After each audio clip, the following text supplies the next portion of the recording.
Years ago, the queen lost her daughters and a human brought them home. The sky above the royal city of Vera shimmered with twin suns, casting long shadows over towers made of living crystal. In the highest chamber of the palace, Queen Alara stood motionless, her silver robe still as stone. Her eyes, once bright with command, now held only a hollow ache. 3 cycles had passed since the storm, the great solar flare that tore through the Kalari system like a blade through silk. During that chaos, her twin daughters, Lila and May, vanished from the palace gardens. Every scout ship, every deep-range sensor, every oracle of the void had returned empty.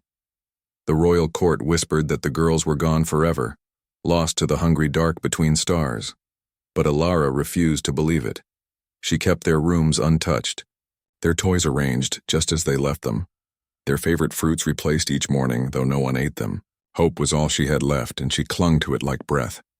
Far away, on a small blue-green world called Earth, a woman named Claire lived alone near a quiet lake in the northern woods. She was not a soldier or a scientist. She fixed broken things. Old trucks, busted radios, rusted drones from failed delivery companies. Her hands were calloused, her hair often tied back in a messy knot, and her smile came slow but true. Claire liked the silence of the trees and the rhythm of engines. People confused her. Machines made sense. One late autumn evening, while testing a salvaged satellite dish behind her cabin, she heard something strange.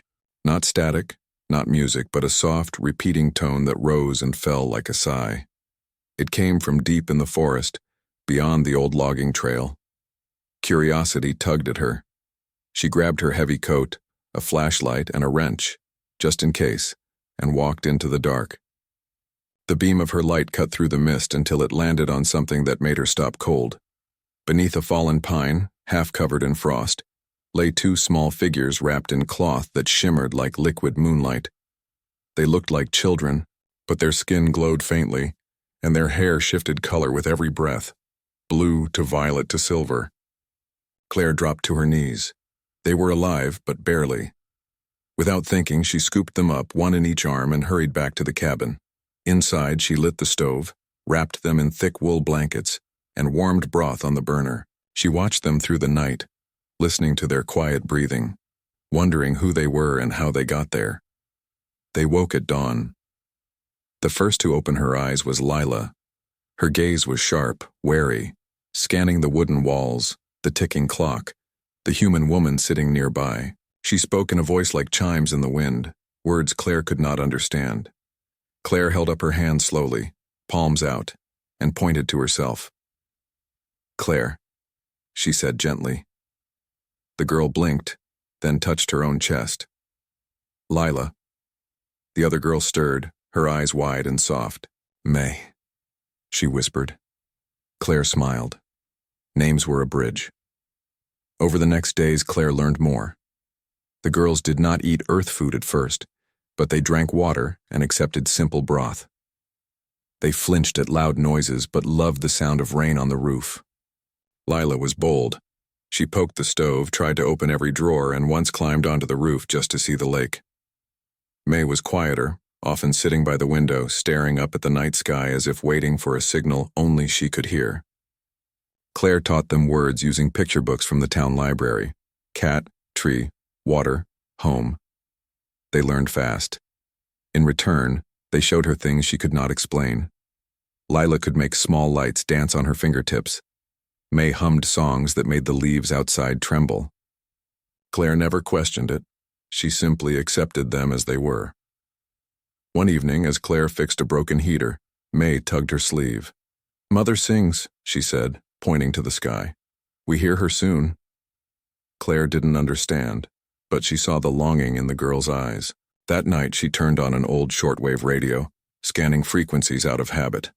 Suddenly, a sound filled the cabin. Not words, but a melody, deep and sorrowful, woven with harmonics that made the air vibrate. Lila gasped. May burst into tears. They clutched each other, whispering in their own tongue. Claire knew then that the song was from their home. It was a call, a plea.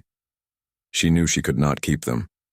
They belonged somewhere else, to someone who missed them as much as she would miss them. But how to send them back? Earth had no starships, no portals, no way to reach beyond the moon with any real speed. Still, Claire refused to give up. She remembered stories from her childhood, government cover-ups, strange wreckage found in deserts and ice. She called Dr. Helen Cruz, a retired astrophysicist who lived in the next town. Helen had worked on early deep space probes and still kept a lab full of odd equipment. When Claire described the girls and played the recording of the song, Helen's eyes widened. "That's not from any known civilization," she said. "But it's structured, intentional. Someone is looking for them." Helen came to the cabin the next day. She examined the girls with gentle care, took non-invasive scans, and confirmed they were not human. Their biology was carbon-based but laced with trace elements unknown on Earth. Their cells pulsed with a low-level energy field. "They're from another star system," Helen whispered. "And that signal, it's a homing beacon. It's tied to their biology." She studied the girls' silver cloaks and realized the fabric was part of a larger technology. "They didn't just fall here," she said. "They were sent, protected." Then Claire remembered the ghost ship. Decades ago, a strange vessel was pulled from the Arctic ice by a Russian expedition. It was smooth, seamless, and made of a metal that defied analysis. The United Nations locked it away, but after the Cold War ended, it was sold as scrap and ended up in a private aerospace junkyard in Alaska. Claire had seen photos of it once. The shape matched the girls' descriptions of their home ships. She called in every favor she had, borrowed money, and drove north with Helen and the girls hidden in the back of her truck. The ship sat in a dusty hangar, covered in tarps and rust, but when Lila stepped near it, the metal rippled. Lights flickered beneath its surface. She placed her hand on the hull, and a doorway appeared, smooth and silent. Inside, the air hummed. The walls glowed softly. Symbols pulsed in time with May's heartbeat. The ship knew them. It had been waiting. For 3 months, Claire and Helen worked tirelessly. Claire repaired power conduits using parts from old satellites. Helen deciphered control patterns by watching how the girls interacted with the panels. Lila and May helped, their small hands moving with instinctive grace over the alien interface. Slowly, the ship came alive. It responded to voice, to thought, to emotion. It was not just a machine, it was a guardian. During that time, Claire grew closer to the girls than she ever thought possible. She taught them how to make pancakes, how to tie shoes, how to laugh at silly jokes. They taught her to listen, not just with her ears, but with her whole being. They showed her that the stars were not just points of light, but voices. And in the quiet moments, Claire realized she loved them as if they were her own. The night before launch, they sat by a campfire outside the hangar. Sparks rose into the cold air. May leaned against Claire's side. "You come with us?" she asked again, her voice small. Claire shook her head. "My world is here, but my heart goes with you." Lila hugged her tight. "You are our Earth Mother. We will tell Mother about you." Claire held them both, memorizing the feel of their warmth, the sound of their breathing. She knew she might never see them again, but that didn't matter. What mattered was that they were going home. At dawn, the ship lifted from the tarmac without sound. Neighbors miles away saw a silver streak shoot into the sky and vanish. Claire stood alone in the empty hangar, hands in her pockets, tears on her cheeks. She drove back south in silence. On Zyra, Queen Alara stood on her balcony as the sky split open. A silver light descended, gentle as falling snow. The royal guards raised their weapons, but the queen held up her hand. She knew that light. She ran through the gardens, her robes trailing behind her, heart pounding like a war drum. The ship landed softly on the mossy ground. The door opened, and there they were, Lila and May, taller now, wiser, but still her babies. They ran to her, crying her name. She fell to her knees and gathered them in her arms, sobbing into their hair. The court watched in stunned silence as the queen, who had not smiled in 3 cycles, laughed through her tears. Later, in the throne room, the girls told their story. They spoke of the storm that threw them off course, of the long sleep in the escape pod, of waking in a cold forest, and of the human woman who saved them. They described Claire's kindness, her patience, her quiet strength. The Queen listened, her eyes filling with awe. No human had ever been known to act without demand or reward. Yet this one had given everything: shelter, safety, love, and asked for nothing. The Queen sent a message across the void, encoded in light and song. It traveled faster than any human signal, carried on a current only the Kaelari understood. It reached Earth on a clear spring night, as Claire sat on her porch fixing a broken lantern. The message filled her mind not as words but as feeling: gratitude, respect, eternal thanks. She looked up at the stars and smiled. She knew they were safe. From that day on, the Kaelari watched over Earth, not as conquerors, but as protectors. Their ships hovered at the edge of the solar system, unseen but present. They deflected asteroids, quieted solar flares, and kept darker things. Years ago, the Queen lost her daughters and a human brought them home.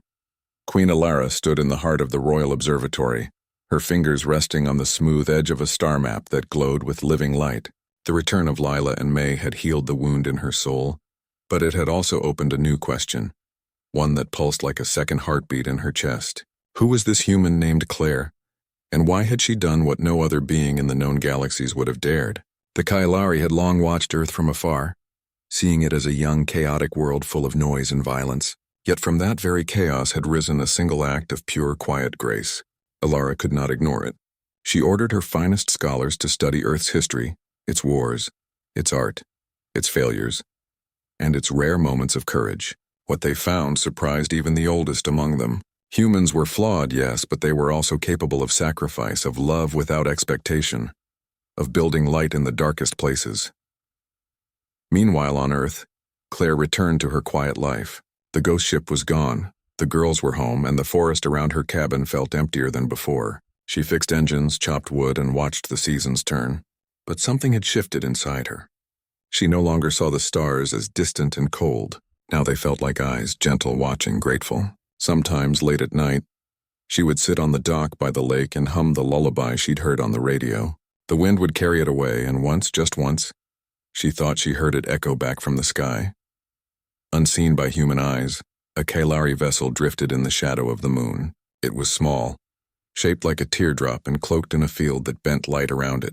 Aboard it was Kale, the Queen's most trusted scout and former captain of the Royal Guard.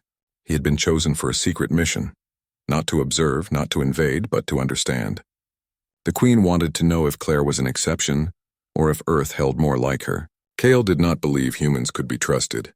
He had seen their broadcasts, images of war, greed, and destruction. To him, Claire was a fluke, a rare mutation in a violent species. But orders were orders. He descended in silence, landing his pod deep in the northern woods, miles from Claire's cabin. He watched her for days. He saw her help a neighbor fix a broken well pump. He saw her leave food out for a wounded fox. He saw her sit alone on her porch, staring at the stars, not with fear but with wonder. One afternoon, a storm rolled in.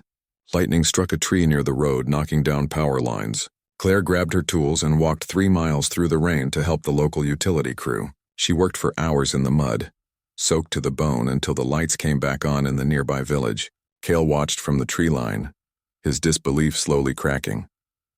That night, as Claire returned home exhausted, she found something strange on her doorstep. A small, smooth stone that glowed faintly blue. She picked it up. It was warm. She looked around, but the woods were still. She took it inside and placed it on her windowsill. The next morning it was gone. In its place sat a single silver leaf that did not wither. Kyle reported back to the Queen. "She is alone," he said through the quantum link, his voice less certain than before. "But she is not lonely. She gives without taking. I do not understand it, but she is real."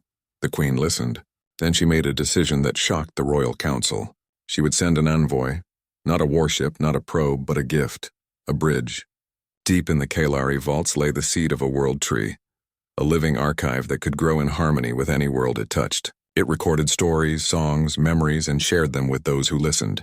The Queen wrapped the seed in starlight silk and sent it with Kale, along with a message. "Plant this where kindness lives. Cale returned to Earth under a new moon. This time he did not hide. He landed his pod in the clearing near Claire's cabin just after dawn. Claire was outside feeding birds when she saw the silver light descend. Her heart jumped, but she did not run. She stood her ground, hands at her sides. The pod opened. A tall figure stepped out, taller than a human, with skin like polished obsidian and eyes that shimmered like galaxies. He wore no weapon. In his hands he held a small, glowing orb. "Claire of Earth," he said, his voice deep but calm, speaking perfect English through a translator woven into his collar. "I am Kyle. I come not as a soldier, but as a messenger." Claire nodded slowly. "You're from them. From Lila and May." "Yes," he said. "They speak of you often. Their mother, the queen, sends this." He held out the orb. "It is a seed. It will grow only where compassion is rooted deep." Claire hesitated, then took it. The moment her fingers touched it, warmth spread up her arm. The orb pulsed softly like a heartbeat. "What do I do with it?" "Plant it," Cale said, "and care for it as you cared for them." She dug a small hole by the lake beneath the oldest pine. She placed the seed gently in the earth and covered it with soil. As she patted the ground, a soft hum rose from below. The air shimmered.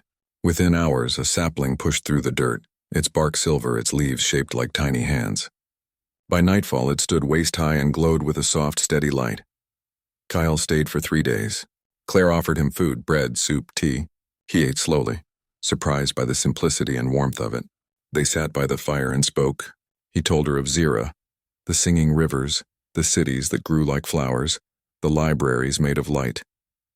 She told him of Earth, of snowstorms, of fireflies, of people who hurt each other but also held each other when they cried. He began to see what the Queen had seen. Humans were not perfect, but they were trying, and sometimes in the trying they touched something divine. Before he left, Cale gave Claire a small device, a bracelet made of woven starlight. "It will let you speak to the Queen if you ever need to," he said, "and it will protect you. Not from harm, but from being forgotten." Claire thanked him. As his pod rose into the sky, she touched the bracelet. It hummed against her skin. Back on Zira, the Queen received Cale's full report. She gathered the council and spoke not as a ruler, but as a mother. "We have watched Earth as if it were a specimen under glass," she said. "But Claire showed us that to understand a world, you must first see its heart. And Earth has one, small, scarred, but beating." She declared a new policy. The veil of silence would lift. The Kalari would no longer hide. They would watch openly, not as judges, but as neighbors. Months passed. The world tree in Claire's yard grew taller. Its leaves changed color with the seasons, and at night it played soft music. Sometimes the lullaby, sometimes songs Claire had never heard but somehow knew. People from nearby towns began to visit, drawn by rumors of a glowing tree in the woods. Claire never turned them away. She let them sit beneath its branches, listen, and leave changed. No one knew where it came from, but everyone felt peace near it. One winter evening, a young girl named Nora came alone. She was 8, with tangled hair and eyes too old for her face. She had run away from a home full of shouting and broken things. She found Claire's cabin by following the light. Claire gave her soup, a warm bed, and silence, no questions, no pressure. The next morning, Nora sat under the tree and cried for the first time in years. The leaves above her shimmered gold. When she left 3 days later, she carried a single silver leaf in her pocket and a new hope in her chest. Claire realized then that the tree was not just a gift. It was a mirror. It showed people what they needed to see: kindness, safety, the chance to begin again. And she, by planting it, had become its keeper. Meanwhile, in the stars, the Kailari ships began to reveal themselves, not all at once, but slowly. First as distant lights that did not move like satellites, then as gentle presences during natural disasters. When a tsunami threatened the Pacific Islands, a Kailari vessel appeared offshore, its field calming the waves. When a plague broke out in a remote village, a pod delivered medicine that cured it overnight. No one claimed credit. No demands were made. Only help given freely. Scientists scrambled for answers. Governments held secret meetings. But the people, the ordinary people, began to whisper that something good was watching over them. Hope, long buried under fear, started to grow. Claire never spoke to the press. She stayed in her cabin, tending the tree, fixing engines, living simply. But she felt the change in the air. The world was softer now, as if it remembered how to care. One night, as she sat by the lake, the bracelet on her wrist glowed. A voice filled her mind, not loud but clear. It was the Queen. "Claire," she said, "you did not just bring my daughters home. You brought us all closer together. For that you will never walk alone." Claire looked up at the stars and smiled. The world tree behind her hummed a new song, one of connection, of many hearts beating as one. And in that moment, she knew that the universe was not a place of endless void, but a garden, and every act of kindness was a seed. She went inside, made tea, and left the door open for anyone who might need shelter.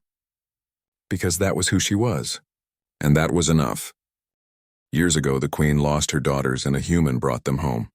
The world tree in Claire's yard now stood taller than the cabin, its silver branches stretching toward the sky like open arms. Its leaves shimmered with soft light day and night, and its roots spread deep into the earth, humming songs only the quietest hearts could hear. People came from far away just to sit beneath it, some seeking peace, others answers, many just a moment of stillness. Claire never turned anyone away. She offered water, a blanket, or silence, whichever was needed most. She did not speak of the tree's origin, and no one asked. They simply felt its truth in their bones. On Zira, Queen Alara watched Earth not through cold sensors but through the living memory of the world tree. Every kindness shown beneath its branches echoed in the royal chambers like a gentle chime. The Queen saw how Claire's simple cabin had become a quiet beacon, how one human's choice had sparked ripples across two worlds. Yet not all on Zira agreed with her openness. Elder Vorn, head of the Council of Echoes, warned that trust was a luxury they could not afford. "Humans destroy what they do not understand," he said during a tense gathering. "We reveal ourselves too soon. They will fear us, then hate us, then try to break us." The Queen listened but did not yield. "Fear is born of silence," she replied. "We stayed hidden for centuries, and what did it bring? Suspicion, myths, war among themselves. Now because of one human who chose kindness over fear, they are learning to look up and hope. That is worth the risk." Meanwhile on Earth, change moved slowly but surely. Governments still argued, borders still divided, but something new was growing in the spaces between. After the Kailari ships calmed the tsunami and healed the plague, people began to notice patterns. Disasters were less deadly. Lost hikers were found. Failing crops revived overnight in certain regions. No one claimed responsibility, but whispers spread. "They're watching over us." Children drew pictures of silver ships in school. Songs were written. Hope, once fragile, began to take root. Claire remained unaware of the wider shift. She lived her days as before, fixing engines, chopping wood, tending the tree. But one morning, she found a small package at her door. It was wrapped in cloth that shimmered like starlight. Inside lay a smooth stone etched with symbols she did not know. As she held it, warmth spread through her hands and images filled her mind. Not words, but feelings. She saw Lila laughing in a garden of singing flowers. She saw May reading from a book made of light. She saw the Queen standing on her balcony, looking not at the stars but directly at Claire, as if seeing her through time and space. The message was clear. "We remember you." That same week, a storm unlike any other rolled into the northern woods. It was not wind or rain that came, but silence. The birds stopped singing. The lake grew still. Even the world tree dimmed its glow. Claire felt it in her chest, a pressure, a warning. She stepped outside and saw them, 3 figures standing at the edge of the clearing. They were not Kailari. Their forms were jagged, their skin dark like burnt metal, and their eyes glowed red with cold hunger. They wore armor stitched from broken ships and carried weapons that hummed with stolen energy. These were the Vril, scavengers of the void, pirates who fed on fear and chaos. They had heard rumors of a bridge between worlds and came to break it. One of them stepped forward, voice crackling like static. "Human," it hissed. "You hold a key. Give us the tree or we burn this world to ash." Claire's heart pounded, but she did not move. She stood between them and the tree, arms at her sides. "This tree is not a weapon," she said calmly. "It's a gift. And gifts are not taken." The Vril laughed, a sound like shattering glass. "Then you will learn what happens to those who stand in our way." Before they could move, a silver light split the sky. Kale's ship descended silent and swift. He leapt out, not in armor but in simple robes. Behind him came 2 more Kailari warriors, their presence calm but firm. "You are not welcome here," Kyle said, his voice steady. "This world is under our protection." The Vril snarled and raised their weapons. But as they fired, the world tree flared with blinding light. Its roots surged from the ground, wrapping around the Vril like silver vines. The energy from their weapons bounced harmlessly into the sky. The Vril screamed, not in pain but in confusion. They had never faced something that fought not with force but with presence. Queen Alara's voice echoed through the air, not loud, but everywhere. You feed on fear, but this place is full of courage. Leave or be unmade by the light you cannot understand. The vril vanished in a burst of dark smoke, retreating to the void. Silence returned, but now it was peaceful. Cale turned to Claire. They will be back, he said. They always are. But now they know Earth is not alone. Claire nodded. Thank you. No, Kyle said gently. Thank you. You stood when you could have run. That is the heart of your people. Word of the encounter spread not through news channels but through stories told around fires and kitchen tables. People began to understand that the silver ships were not just helpers, they were guardians. And Earth, once seen as insignificant, was now a place worth defending. Back on Zira, Elder Vorn bowed his head before the Queen. I was wrong, he admitted. I saw only risk. You saw possibility, and possibility has arms that hold us all. The Queen placed a hand on his shoulder. Wisdom is not in never doubting, but in listening when the universe speaks. Months passed. The world tree bloomed for the first time, its flowers releasing tiny lights that floated into the sky like fireflies.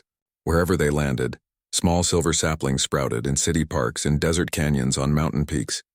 Each one carried the same song, the same peace. Governments could not control them. Armies could not destroy them.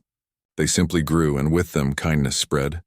Claire watched it all from her porch, a cup of tea in her hands. She was older now, her hair streaked with gray, but her eyes were bright. She had never asked for fame or reward. She had only done what felt right. And in doing so, she had changed everything. One evening, as the sun set in streaks of gold and violet, a familiar hum filled the air. A small pod landed softly in the clearing. The door opened and two young women stepped out, taller now, radiant, their eyes full of love. Lila and May had returned. They ran to Claire and wrapped her in a hug that felt like coming home. We missed you, May whispered.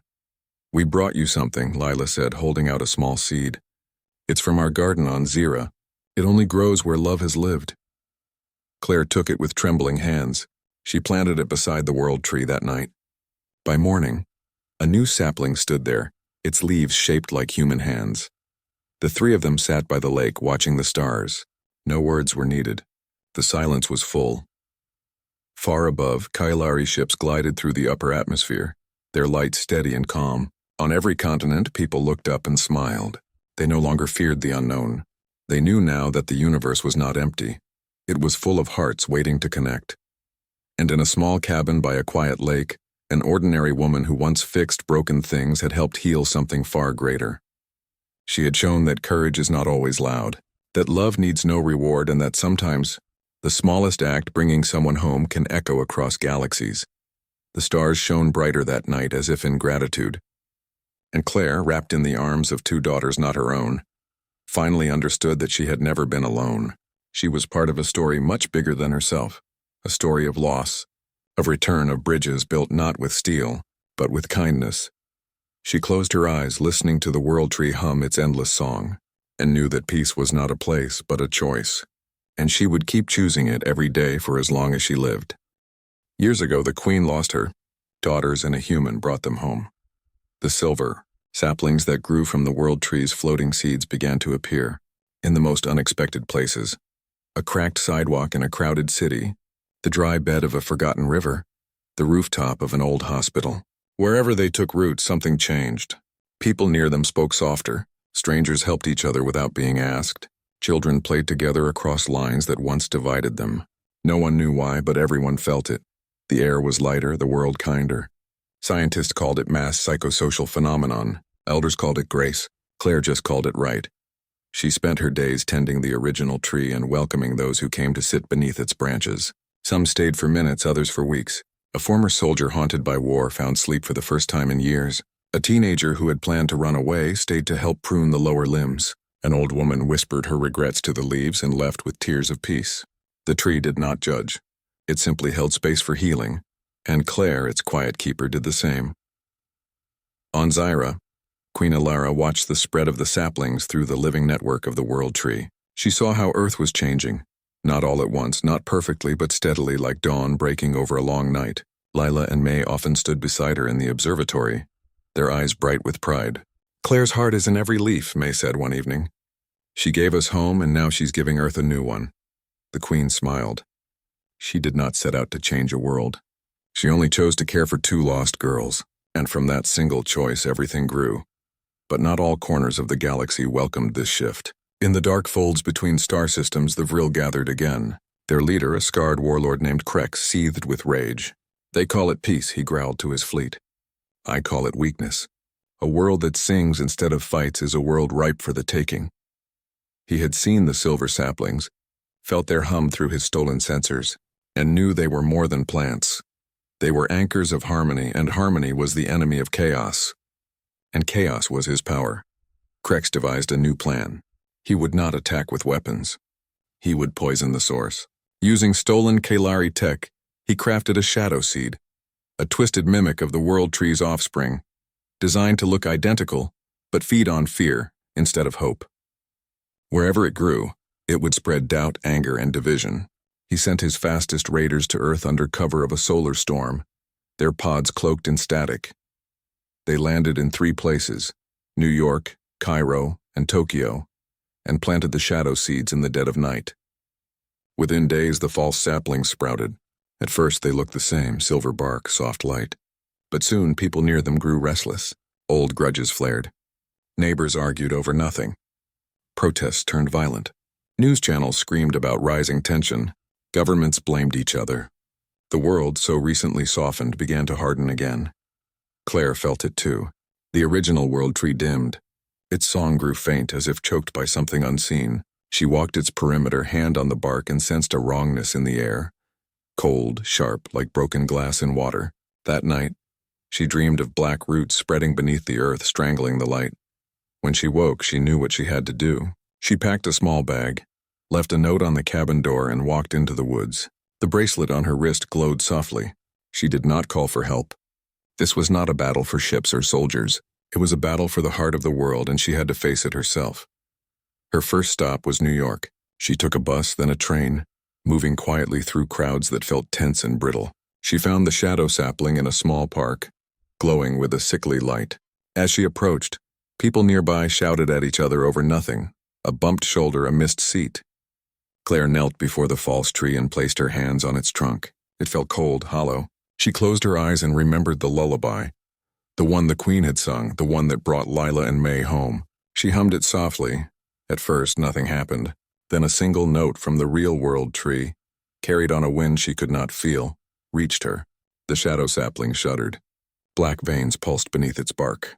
Claire kept humming, pouring every ounce of kindness she had ever given, every warm meal, every quiet moment, every time she chose patience over anger, into that song. The false tree cracked. Its light flickered and died. Where it fell, the earth steamed, then healed. She did the same in Cairo. The shadow sapling there stood in a busy square. Fights had broken out daily around it. Claire sat beneath it for hours, silent, present.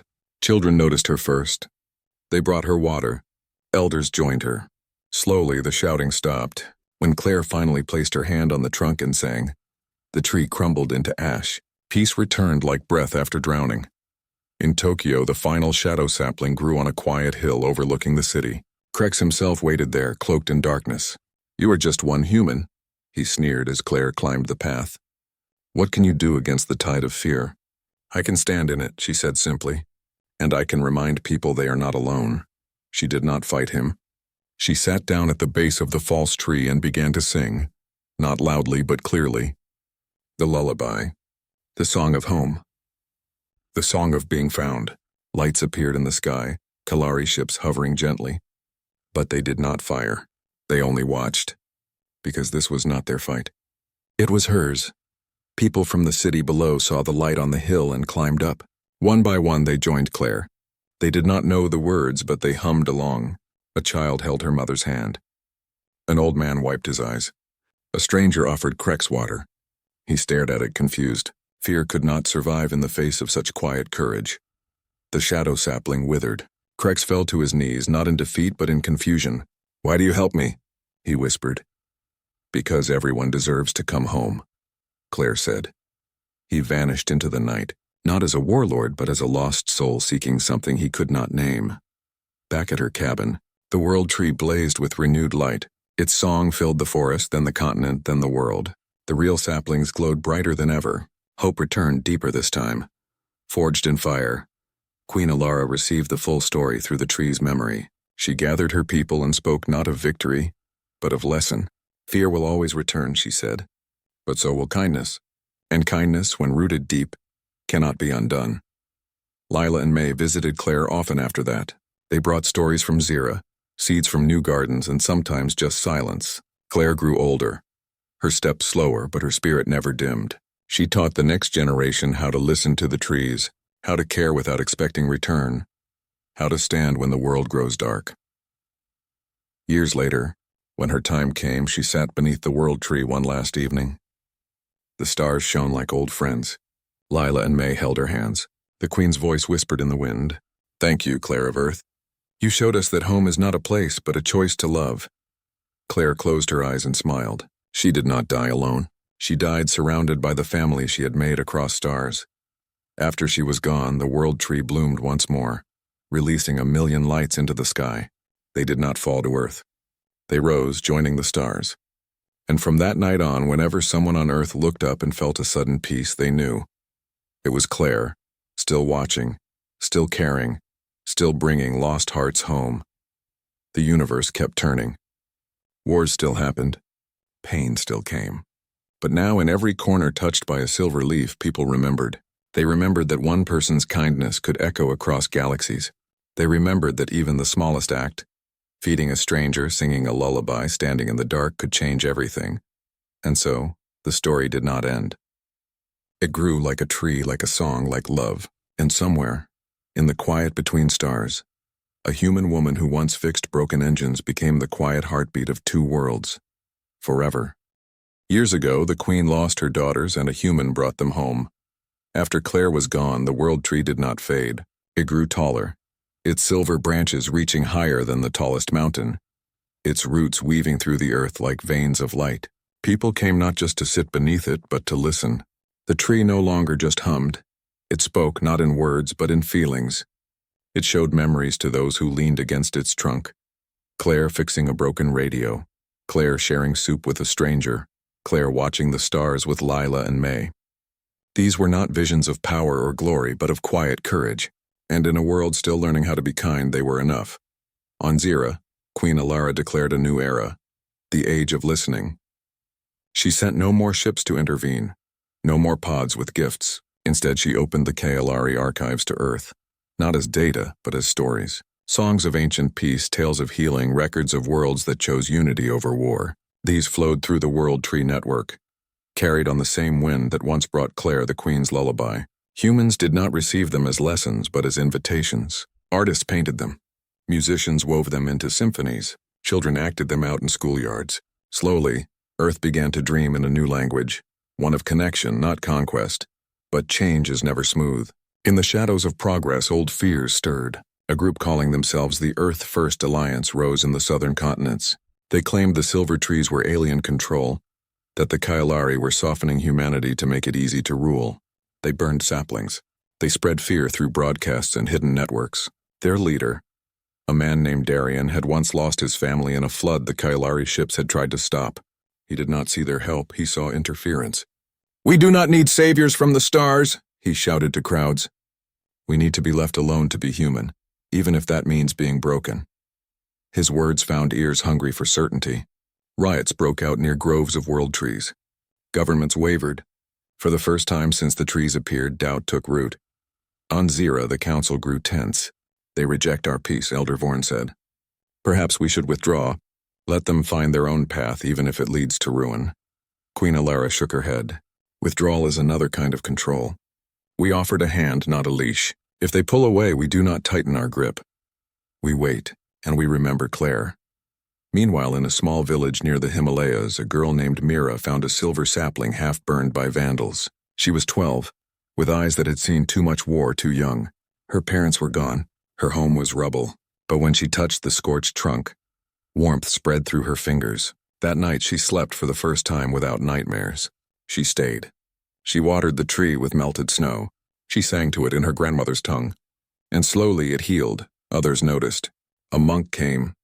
then a doctor, then a group of children. They formed a circle around the sapling, not to protect it with weapons, but with presence. When Darian's followers came again, they found not a target, but a gathering of people holding hands, singing softly. The attackers faltered. One lowered his torch. Another wept. They had come to destroy, but found something they had forgotten. Belonging. Word spread. In every place where a tree was threatened, people gathered not with anger, but with song. They did not fight the fear, they surrounded it with light.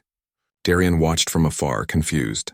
His rage had no place in a circle of shared bread and quiet voices. One evening, he walked alone to the original world tree in Claire's old clearing. He expected a monument, a shrine. Instead, he found an empty cabin, a quiet lake, and a tree that seemed to know his name. He sat beneath it for 3 days. On the third night, he dreamed of Claire. Not as a hero, but as a woman who simply saw 2 lost girls and brought them home. When he woke, he buried his torch in the earth and walked away. He never spoke publicly again, but in the years that followed, he was seen helping rebuild burned groves, his hands gentle, his eyes softer. The Earth. First Alliance faded, not by force, but by irrelevance. People chose hope because it felt like coming home. On Zira, Lila and May asked their mother a question. What if one day the trees stop growing? What if humans forget? The Queen looked at the stars. They will not forget, because Claire is not gone. She lives in every choice to be kind, in every hand that reaches out in the dark. Memory is not in stone, it is in action. Back on Earth, the World Tree began to do something new. Once a year, on the day Claire had first found Lila and May, it released not seeds but echoes, tiny spheres of light that carried a single moment from Claire's life.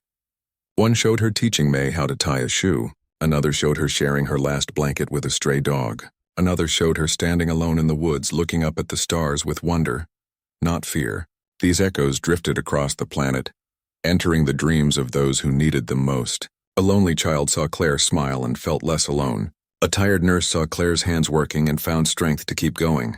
A soldier about to pull a trigger saw Claire's eyes and lowered his weapon.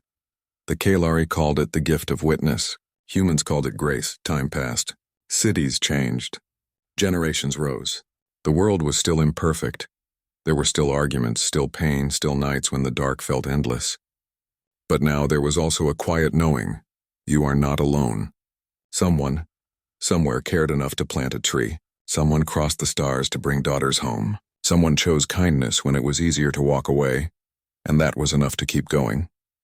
One clear night, decades after Claire's passing, a young boy named Leo climbed the hill where the original world tree stood. He had run away from a home full of shouting. He sat beneath the branches, tears on his cheeks. The tree hummed softly. Then a light appeared, not from the leaves, but from the air itself. It shaped into a woman with kind eyes and work-worn hands. She did not speak. She simply sat beside him, shoulder to shoulder, looking at the stars. Leo felt warmth spread through his chest. He was not fixed, but he was held. When he left the next morning, he carried a silver leaf in his pocket and a new thought in his heart. Maybe home is not a place, but a feeling you can carry far above. In the silent dark, Kalari ships glided like guardians, but they were not needed as much anymore. Earth was learning to guard its own light. Queen Alara stood on her balcony, her daughters beside her. The stars shone brighter than ever. She gave us more than our children back, the Queen said softly. She gave us faith in the small ones, the quiet ones, the ones who fix things, who listen, who care. And in the end, they are the ones who heal the universe. Lila smiled. She would say she just did what anyone would do. May shook her head. No, she did what only she could do. And that made all the difference. The story of Claire never became a legend of war or power. It remained a whisper, a lullaby, a hand on a shoulder in the dark. And in every world that heard it, hearts grew a little braver, a little kinder. Because sometimes, the most powerful thing in the universe is not a weapon, not a throne, not a starship, but a human who sees someone lost and says, "Come home." And so the trees grew. The songs played, the stars watched, and somewhere in the quiet between breaths, Claire's choice echoed on, endless, gentle, and true.